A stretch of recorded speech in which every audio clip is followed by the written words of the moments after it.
முருகனின் அருள் பெற்ற குழந்தை. ஒரு சிறிய நகரத்தில் ஒரு மகிழ்ச்சியான குடும்பம் வாழ்ந்தது. அன்பான தந்தை, பரிவான தாய் மற்றும் அவர்களின் சிறுமி.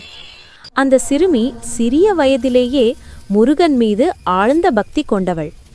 தந்தையும் தாயும் அவளை அளவற்ற அன்புடன் நேசித்தனர். அவள் சொல்வது எல்லாம் உண்மையாகிவிடும். அனைவரும் அவளை முருகனின் அருள் பெற்ற குழந்தை என நம்பினர். அவள் பெரியவளாக வளர்ந்த பின் வீட்டில் ஏதேனும் முடிவெடுக்கும் போது தந்தை எப்போதும் மகளிடம் ஆலோசனை கேட்டார். வியாபார விஷயங்களிலும் அவள் கூறியபடி நடந்து கொண்டார். அதிசயமாக வியாபாரம் மிகுந்த வளர்ச்சி அடைந்தது. அந்த மகளின் பங்களிப்பை நினைத்து தந்தை வியாபாரத்தில் ஒரு பங்கினை அவளுக்கு கொடுத்தார். ஆனால் அந்த பெண் தன் பகுதியை முழுவதும் முருகன் கோவிலுக்கு அர்ப்பணித்தாள். இந்த வெற்றி அனைத்தும் முருகனுடையது என்ற மனதோடு.